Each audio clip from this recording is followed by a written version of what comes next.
क्या आपने कभी सोचा है कि हनुमान जी ने जब लंका को जलाया तो उस सोने का क्या हुआ? क्या सचमुच वह सोना पिघलकर कहीं चला गया या फिर इसका कुछ और रहस्य है? यह सवाल बहुत से लोगों के मन में आता है और आज हम इस रहस्य को जानने की कोशिश करेंगे। तो चलिए, हम आपको बताते हैं कि आखिर वह सोना कहां गया। रामायण, जो केवल एक महाकाव्य नहीं बल्कि हिंदू धर्म का महत्वपूर्ण हिस्सा है, जीवन के सबसे महत्वपूर्ण पाठ सिखाती है। यह हमें बताती है कि धर्म के सामने हमें कभी भी किसी भी चीज को तुच्छ नहीं समझना चाहिए। भगवान श्री राम ने समुद्र पार करके रावण से युद्ध किया और माता सीता को उसकी बंदीगिरी से मुक्त कराया।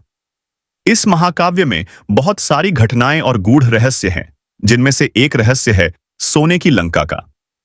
इस सोने की लंका के बारे में बहुत कुछ कहा गया है, लेकिन क्या आपने कभी यह सोचा है कि वह सोना जो पूरी लंका में बिखरा हुआ था, आखिर कहां गया जब हनुमान जी ने उसे जलाया?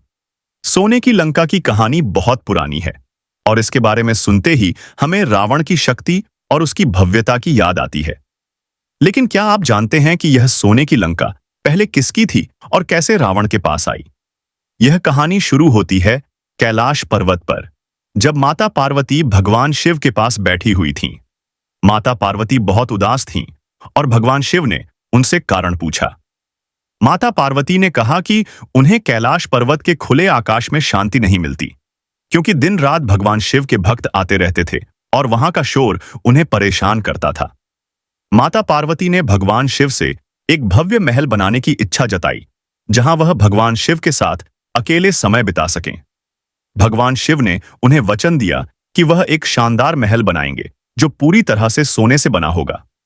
इसके बाद भगवान शिव ने भगवान विश्वकर्मा को आदेश दिया और वह महल बनाने में जुट गए। यह महल इतना भव्य था कि उसकी चमक रात को पूरे कैलाश पर्वत को रोशन कर देती थी। माता पार्वती के लिए बना यह महल इतना भव्य था कि उसे देखने के लिए देवता, आर्षि मुनि और गंधर्व भी आते थे।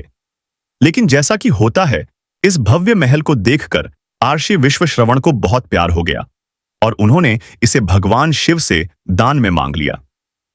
भगवान शिव ने इसे आर्षि को दे दिया, लेकिन माता पार्वती नाराज हो गईं और उन्होंने श्राप दिया कि आने वाले समय में जिस स्थान पर यह महल होगा, वहां कोई भी सुखी नहीं रह पाएगा। रावण और लंका यह महल बाद में आर्षि विश्वश्रवण से कुबेर को सौंपा गया, जो धन के देवता थे। कुबेर ने इस महल में अपना घर बनाया, लेकिन रावण, जो कि खुद को अत्यधिक शक्तिशाली मानता था, ने युद्ध करके अपने भाई कुबेर से यह महल छीन लिया और वहां खुद अपना राज्य स्थापित किया। जब हनुमान जी ने लंका में आग लगाई तो पूरी लंका जलकर राख हो गई थी। लेकिन क्या आपने कभी सोचा है कि वह सोना जो पूरे लंका में फैला हुआ था, आखिर कहां गया? हनुमान जी ने लंका में आग लगाई तो क्या वह सोना सचमुच पिघलकर कहीं चला गया? यह रहस्य तुलसीदास जी ने अपनी रामचरितमानस में बखूबी बताया है। हनुमान जी ने जब लंका में आग लगाई तो उनके साथ 49 प्रकार की हवाएं भी थीं।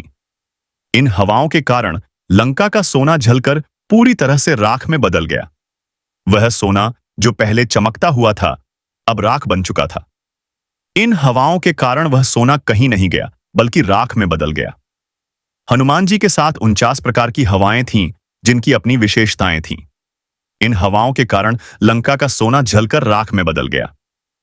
यही कारण था कि वह सोना कहीं नहीं गया, बल्कि राख के रूप में खत्म हो गया।